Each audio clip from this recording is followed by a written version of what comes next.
Au commencement était la parole, et la parole était avec Dieu, et la parole était Dieu.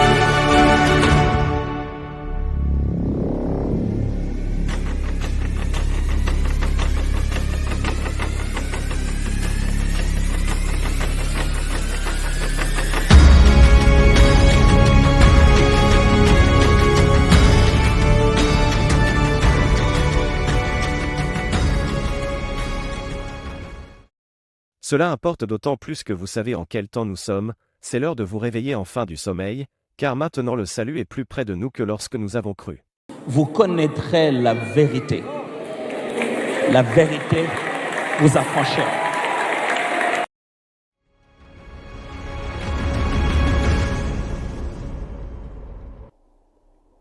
Nini ezokomela église tolanda nanu sport.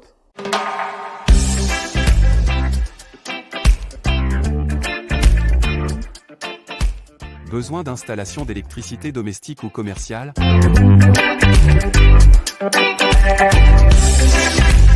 La décoration lumineuse dans vos cuisines et autour des piscines?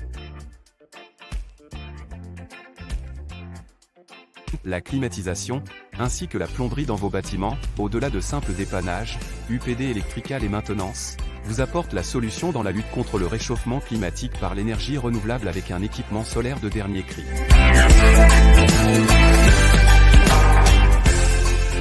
Nous contacter au plus 27 73 12 12 96 4.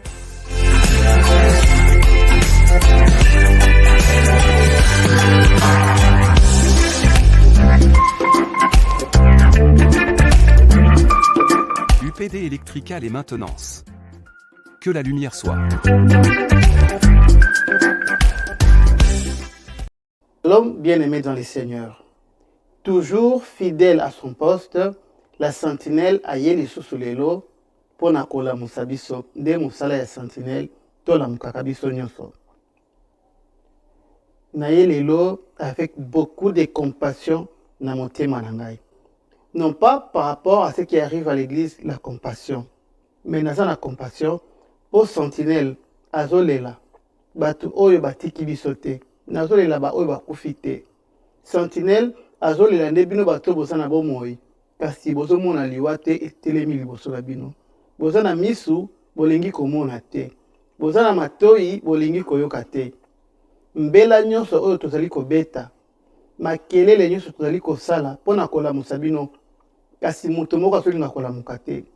Il est vrai que bozokanisa neti bato nyonso baza na Facebook, bato nyonso baza na YouTube, baye koluka ba vue, baye koluka ba buzz. C'est vrai que ebele baye koluka ba vue.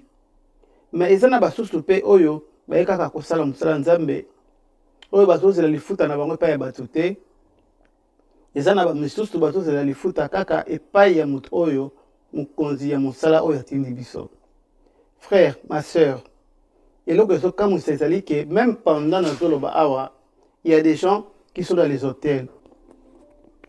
Lelo ebele ya bato balingi komikomisa baaveugle bango moko, baza na miso ya kofungama me balingi komona te, baza na matoi kasi balingi koyoka te. Bien-aimé frère, bien-aimé sœur, ntango ekoki mpona yo otala makambo eza kolekana na environnement na yo nyonso mpe otire les soins. Bien-aimé, depuis 2019, est-ce que bozomona te combien bato bazotika biso na bamort subite? Kobanda 2019, ngai na famille na ngai moko na perdre 4 grands garçons bayaya na ngai ya mikolo oyo bakei, mpe ngai moko nazali victime, nazali rescapé ya mouvement oyo. Botala na bapembeni na bino ndenge nini liwe ezali kosannonce mpe ezali koyebisa bino bozala ya kobongama. Ndeko ekomi ntango ya kozala prêt, basigne nyonso esi emonani. Nayebi te mpona nini yo moko oza komikomisa aveugle. Pendant que tu as les yeux ouverts, mais tu ne fais pas voir. Olingi na onde komona te ndeko na ngai. Ngai na ye alelo pona sunga yo koyebisa yo ete fongola miso na yo tango eza mabe penda. Tango esi ekei. Botala bino moko kaka na environnement na bino ndenge nini bato bazotika biso. Mon frère, ma sœur, tango ekoki omeka kolamuka milamusana na pongi oza na pongi pendant que makambo horrible ezosalama, pendant que basigne ezomonana, mais yo oza noka ko se distraire, olingi na oka ko se distraire yo moko okanisi distraction za nango eza solution. Ndeko plaisir esalaka na tango moke kaka. Luka bonheur ya âme na yo. Po plaisir oyo ozoluka ezali éphémère. Ngai na telemi lelo ndeko na ngai mpona koyebisa yo ete nyonso tozali komona lelo ezalaki déjà annoncé, mais boboyaki na bino nde koyoka. Tango bazolakisa yo sanza yo ozotala mosapi, bafrère na basœur ozalaka na habitude tango lisakoli ezobima oli oyoka lisakoli yo ozotala moto oyo azosakola. Nzambe na kati ya Bible asaloba na monoko ya punda. Donc kotalaka moto azopesa lisakoli te, yoka nde lisakoli. Soki bato mingi bayokaki masakoli ebandaki kobima depuis 2017 2018, tango balobaki ke kala mingi te bokovivre ba mort subite, moto moko atiaki yango na motu te, moto moko andimaki yango te. Mais tala na pembeni ya famille na yo boza ebele bato oyo boperdre bandeko na bino na ba AVC, na ba crise cardiaque, na ba liwa moko ya ndenge wana ya moto abeli te, akoti hôpital te, asali un na hôpital te, mais bokabwani kaka brusquement boye ezali ebele. Soki yo nano ekomeli yo te yango ozosakana kobanga na yo te ekokomela pe yo parce que ezali sakoli esengeli ekokisama. Tika kochola ba oyo ba vivre yango kolobaki basimbi kisi balekisi bandeko na bango. Tango ekokomela yo pe nde okoyeba te ezalaki solo. Na ekobenga yo bima na distraction. Surtout likambo oyo ya internet ezangisi bato mayele. Ezokamwisa penda mingi. Komona ke ndeko oyo azali éprouvé, oyo aza na kati ya pasi, na kati ya kolela. Pendant ce temps, moto mosusu azwi telefone na ye afongoli, abandi kosala live pona koseka ndeko oyo aza na pasi. Ata balobaki kutu ke mawa yango ekosila na mokili. Tina niveau oyo penda frère, ata balobaki ke mawa ekosila na mokili. Tina niveau oyo ma sœur, ozwi penda telefone na yo ofongoli pona koseka ndeko oyo aza na pasi. Ata kutu olingaka ye te. Yo kanisi bandeko nyonso bazo présenter ba condoléances na bandeko bazali na pasi o bazali éplorer lelo, bango nyonso balingaki bango na tango ya pasi eza na bolingo eza te ke po ozalaki kolinga ye to ozali kolinga ye te, to azalaki kosepelisa yo te. Likambo ekomelaka moto nyonso. Frère, lelo nano ekomeli yo te. Ma sœur, lelo nano ekomeli yo te. Yango ozozwa audace ya kokamata telefone na yo kofongola pe kobanda kochola moto oyo aza na kati ya pasi. Tango moninga azolela yo ozoseka. Et eloko eza inquiétant eza ke dimanche okokende pe église. Après avoir fait ça, le dimanche tu vas aller à l'église. Ndeko nanga. Mais kana no omizongisa kati na yo. Zonga na no moto. Tala makambo oyo bozosala wana. Soki eza bo moto to bonyama. Ata na jardin zoologique nanu salama te. Ata na ba parc ya Virunga nanu tomona te likambo oyo bino bozomondi oyo bozolakisa biso lelo te ndeko akweli pasi. Pe pasi nini? Pasi ya makasi oyo moto akoki kosupporter yango te. Oyo bokoki kofanda kaka boboki moto akoti na chambre amitie singa na kingo amibomi. Mais yo ozwi telefone na yo ofongoli yo moto lobaka kozalaka mpia kozala na mbongo te, mais ba mega ya kotia na telefone mpona kofinga bato quand même ezomonana oza nango. Ndeko tango yo ozwi mwa ba mega wana biso tozoluka yango toteya ata maloba ya Nzambe. Tika biloko ozosala wana. Soki osalaki yango mpona loyenge mpo bato bapesa yo bavue mpo ozwa bavue na Facebook, ndeko na ngai mizongisa nanu moto Oana ezalaki bonyama, ezalaki momotote. Même un animal ne peut jamais faire ça. Attends dans le jardin zoologique et salamana noté. Na moni yango kaka epai na bino bato. Ndeko nanga eloko ozobosa ezali ke oyo ekomeli moninga lelo ekoki mpe kokomela yo. Frère, tokanisaka ke pasi ekomaka epai bato mosusu. Tobongisaka bilamba ya noir na balunete ya noir mpona kokende matanga ya bato. Toyebaka te ke biso mpe bazobongisa biso mpe balunete ya noir na bilamba ya noir. Kaka ndenge ozobongisa bilamba ya noir mpona kokende matanga ya bato mosusu, ndenge mpe babongisaka ya bato mosusu mpo baya epai na yo. Ndeko na ngai, tika biloko ozali kosala nde eloko ngai natelemi awa mpona yebisa yo.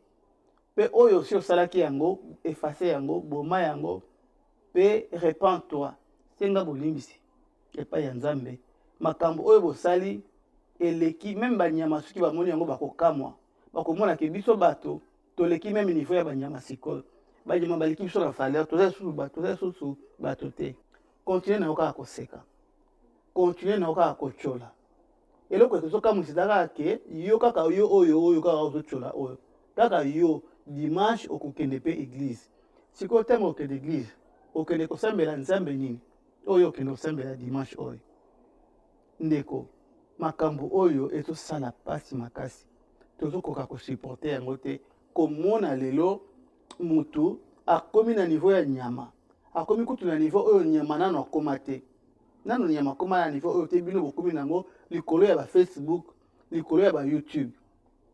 C'est vrai que technologie eza malamu pona développement, mais malheureusement derrière la technologie, il y a un démon qui s'est manifesté aujourd'hui. Bien sûr, on dit que derrière la technologie, il y a un démon. Les lobos vivent qu'il y a un démon derrière la technologie. Bien aimé, et ça là, passe makasi. Comme on a niveau, batu oyo, pour ceux qui te bengi batu nyonso oyo, batu sala bilok oyo, ceux qui te vérifient ba fin na bango, bazana ba pasteur pe, ba kendra pe église. Frère, ma sœur, moi si aboya na yo, et ko salo passe. Moi si aboya na yo, okoyoka passe. Mais ekokani ata mokete na mutu oyo abungisi molongani na ye. Mutu oyo afandaki pendana molongani na ye boye, du coup azali lisusu te dans quelques secondes. Frère, oyebi passionné ndenge salaka te. Yango ozo sakana, yango ozo seka. D'ailleurs, par éthique, mwana ya Nzambe akoki jamais koseka malheur ya moninga na ye. Bible eza koyebisa biso boye. Toseka tosepela na baye bazali kosepela. Tolela na baye bazali kolela. Réjouissez-vous avec ceux qui se réjouissent. Pleurez avec ceux qui pleurent. 16. Ayez les mêmes sentiments les uns envers les autres. Romains, chapitre 12, versets 15 à 16. Parole du Seigneur. Frère, il est temps que tu te réveilles. Ngana yelelo, po kaka kola musabino te, ne pona kosenga communauté mobimba ya bana na Nzambe. To sala eloko moko. Na minute oyo ozala kati ya bar ozomela. Na minute ozala bana na yo bozokende kosakana na parc. Na minute oyo ozala mwasi no bozokanga ba photo na Facebook, bozosepela. Et ça na ndeko moko azolela. Qu'est-ce qu'on peut faire pour lui, bien aimé? Nde loko sentinelle a telemi pona koyebisa bino mokona lelo. Qu'est-ce qu'on peut faire pour ses frères qui est en train de pleurer aujourd'hui? Écrire des posts sur Facebook ne suffit pas, ça ne l'aide pas. Prendre la photo de la défunte et poster sur vos statuts n'aidera jamais la personne à pleurer. Il y a une seule chose qui peut aider notre frère Marcelo Tounassi aujourd'hui, une et une seule. C'est de plier nos genoux et implorer la grâce du Seigneur, invoquer le Saint-Esprit à côté de la vie, parce que la parole de Dieu nous dit que le Saint-Esprit, c'est le consolateur. Le vrai consolateur, c'est le Saint-Esprit. Tes postes et tes condoléances n'aident jamais notre frère. Et par contre, plus il est en train de voir vos postes, ça ne fera qu'empirer la douleur. La sentinelle s'élève aujourd'hui pour vous demander, mes frères et sœurs, que vous l'aimiez ou pas, mais accomplissons l'œuvre du Seigneur. C'est lui de pleurer avec ceux qui pleurent. La bonne manière de pleurer avec notre bien-aimé qui est éploré, c'est de ne pas d'écrire sur Facebook. Parce que notre Dieu n'a pas de compte Facebook. Il ne faut pas demander à Dieu sur Facebook, Seigneur, ceci, cela. Non. La meilleure façon de le faire, c'est d'entrer en privé dans ta chambre et de prier pour ses frères. Demander le Saint-Esprit pour les consoler. Bien-aimés, toute cette semaine, que celui qui est disponible prenne ces choses à cœur. Dans ta prière, recommande notre frère Marcelo Tunasi entre les mains du Seigneur. Parce que ce qu'il est en train d'endurer aujourd'hui, toi, tu ne peux pas sentir ce qu'il ressent à ces moments. Oui, ça te fait la joie de profiter de cette occasion qui est malheureuse pour les uns, mais qui est pour toi une occasion de bonheur pour faire des buzz. Continue à faire le buzz, mais les jours où cela t'arrivera aussi, tu comprendras ce que nous sommes en train de dire aujourd'hui. Tu comprendras enfin combien il est beau, combien il est bon d'assister quelqu'un dans le malheur. Bien aimé, pour toute première fois dans ma vie, j'ai fait 1 mois à l'hôpital. De toute ma vie, je n'ai jamais été admis à l'hôpital. Mais lorsque l'ennemi m'a visité, j'ai fait 1 mois à l'hôpital de Kintambo à Kinshasa. C'est la première fois que j'ai su comment c'est merveilleux d'aller visiter les malades. Tant que dans le Komela Kinga était, je le faisais en tant que religion, aller dans les hôpitaux, prier pour les gens, mais je n'avais pas la même compassion que j'ai aujourd'hui. Quand je l'ai vécu en 2019, quand l'ennemi a voulu me terrasser, bien aimé, je vous dis, vous ne savez pas combien les malades sont heureux quand on les visite. Frère, on a le Komélioté, Fandakimia. La meilleure manière d'assister notre frère, je répète encore, ce n'est pas de poster la photo de la défunte sur vos statuts. Ça n'aide jamais. Au contraire, s'il peut le voir, ça va encore empirer la situation. Allons tous maintenant dans nos chambres de prière, allons tous dans nos lieux de prière, prions pour ses frères, pour que le Saint-Esprit les console. Non seulement lui, mais ses enfants aussi, car ils souffrent tous. Et toute la famille. Prions pour cette famille. Nous ne savons pas ce que l'ennemi a prévu derrière cette situation. Prenons cette situation à main comme si c'était la nôtre. Bien-aimé, lelo na yaki kaka pona telemisa yo nalamusa yo kolanda bato oyo bazosala bozoba na bareseau sociaux te, kopesa bango bavue na yo te, kopesa bango balike na yo te, mpo eloko bazoluka nde yango wana. Bazoluka like na pasi ya moninga. Mokili ekomi na niveau moko oyo Yesu Masiya alobaki ke Yesu alobaki est-ce que ntango na kozonga na mokili na kokuta lisusu bolingo. Bozomona bino moko te ke même pas grain ya amour na kati ya bato ezoko exister lisusu. Yo oyo seka kolobi bolobaki Jésus revient ti lelo azongaka te. Est-ce que bilembo nyonso ezosalama oyo ozomona ngo te ke Yesu akomi pembeni. Bien aimé, ntango mosusu obandaki kozela omona likolo ya Yesu ezouta likolo ezokita mpo ndimaka Yesu akomi pembeni. Mais nayebi so ke eza deja okomona yango sikoyo te. Ntango okomona yango ekozala trop tard. Eza lokola mutu oyo ayoki son ya bale ya lisasi. Soki monduki ebeti oyoki lisasi, seke eza ya yo te, ezwi yo te. Soki monduki batire yo lisasi, yo okoyoka so wana te. Okoyoka makelele ya lisasi te. Bato bakoyoka ngo eza bato mosusu. Mais yo mutu oyo babeti lisasi, avant même ke oyoka son ya lisasi wana osi okufi. Nde ndenge koya Yesu ezali. Frère, yo tozela ondima omona koya Yesu, mokolo komona likolo ya Yesu ezouta likolo ezokita nde ondimi. Ndeko na ngai, lelo zwa occasion oyo telema lamuka pe pesa bomoi na yo pa Yesu. Mikitisa oyo nyonso akotaki na kati ya kojubile na pasi ya moninga, retenez ke ya yo pe eza na nzela ezoya. Nzambe apambola yo ndeko oyo ozwi décision lelo okota na chambre na yo obondela pona pasteur Marcelo Tunasi osenga ete Saint-Esprit a consolé famille na ye, a consolé libota na ye, a consolé église na ye. Ezali facilité eloko étape oyo ndeko azali kopase nango. Tika ba aventure na place ya makambo ya sérieux. bana na nzambe tozonga bato, totala nsima tozonga bato. Na Congo tolobaka zonga giga. Oyo so bandaki makambo oyo na Facebook ndeko nanga avant que malédiction elanda yo. Zonga na yo nsima. Répands-toi mon frère, répands-toi ma sœur. Basepelaka na pasi ya moninga te. Botala oyo Bible eza koyebisa biso yo moko tanga. Ne te réjouis pas de la chute de ton ennemi, et que ton cœur ne soit pas dans l'allégresse quand il chancelle. 18. De peur que l'Éternel ne le voie, que cela ne lui déplaise, et qu'il ne détourne de lui sa colère. Proverbe 24, 17 à 18. Parole du Seigneur.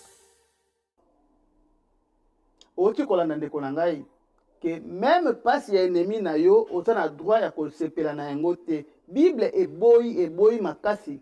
Même moningo ennemi na oza na pasi kosepela na pasi na ye te. Oyebi pona nini Nzambe abengaki David l'homme selon mon cœur. David azaki mutu mabeka neti biso. Mais babengaki l'homme selon le cœur de Dieu pona nini. Po David asala makambo oyo. Aboyeki ko toucher ouais ya Nzambe. Malgré ouais ya Nzambe azalaki mabe, alobaki nga na ko tshalo mopanga na nga na nzoto ya ouais ya mutu oyo Nzambe apokoli mafuta. Nga na koki ko simba ete ata aza mabe. Ndeko na ngai mutu ata okangie na ba faute ebele, ata okangie na ba erreur ebele, mais soki oyebi ke apakolama mafuta ya Nzambe pour un travail quelconque, faites attention. Keba ndeko na ngai nde eloko na yaki koyebisa bino bolamuka. Message na ngai ezali ke biso nyonso bao toza quand même épris d'amour aujourd'hui, tokota mabondeli kosenga Saint-Esprit a assister ndeko na biso. Ndeko eza te okoma na Facebook. Nzambe azala na Facebook te. Nzambe aza na Facebook te. Nzambe numéro de téléphone na ezali Jérémie 33:3. Nde numéro de téléphone ya Nzambe yangwana. Inutile d'aller écrire sur Facebook. Po batu ba mona yo, po batu ba apprécier yo. To po frère Marcelo mona yo a apprécier yo. Tu n'as pas besoin de ça. Tu as seulement besoin d'implorer la grâce du Seigneur pour que le Saint-Esprit agisse dans sa dimension de consolateur. Sentinelle ayaki na maloba muke oyo pona kolamusa yo ndeko na ngai. Pambwama na kombo na Yesu. Si le Seigneur tarde à venir, nous allons nous revoir encore la semaine prochaine avec de nouvelles dimensions. Que mon Seigneur vous bénisse. Si donc vous êtes ressuscité avec Christ, cherchez les choses d'en haut, où Christ est assis à la droite de Dieu. Colossiens, chapitre 3, verset 1. Parole du Seigneur.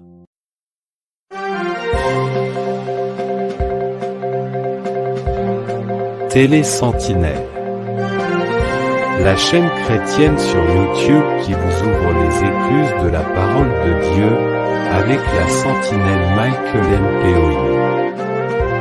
C'est le temps de nous réveiller du sommeil spirituel.